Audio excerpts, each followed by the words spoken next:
Well, we are just hours away from Hurricane Milton making landfall, projected to cause deadly storm surge and devastating wind. Right now, if you take a look behind us, this is a live earth cam in the Tampa Bay area. Typically on a clear blue sky day, you can see the skyline in the distance. Can't see anything right now. This is the same area where earlier today I spoke with Floridians who are hunkering down despite the concerns of their family back here in New England.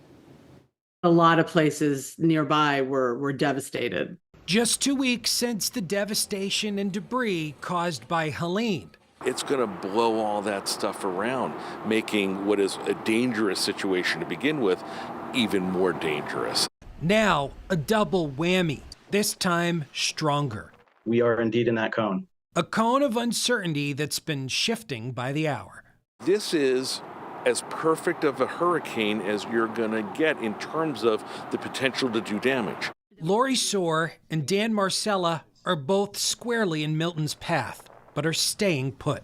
We feel safe in this house, and we've got my parents and my sister are staying with us. For Lori, Say hi to the family. her biggest worry is having to get somewhere fast. She's disabled and uses a wheelchair. I worry about if, rain gets into the house or water gets into the house.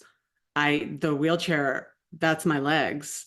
So if I lost my chair, if it shorted out and it didn't work, I mean, I'm stuck. I can't move. That chair charged by electricity. We could be without power for a week, possibly longer. Luckily, she's got a backup. That's a spare wheelchair we have. Oh, wow. Just over an hour south of her lives Dan in his mid-rise apartment. Very little traffic.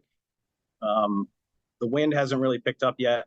Dan moved from Connecticut to Florida about 10 years ago to enjoy the beaches and sun. Learning now that lifestyle comes with some risk.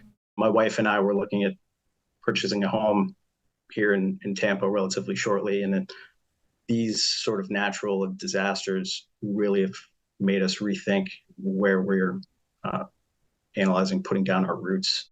Hoping for the best, prepared for the worst.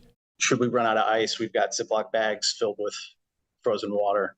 Both Dan and Lori told me they made their decision to stay carefully, but urge everyone in a mandatory evacuation zone to get out before it's too late. I think this is going to cause significant infrastructure damage. This storm is no joke, and people are going to die.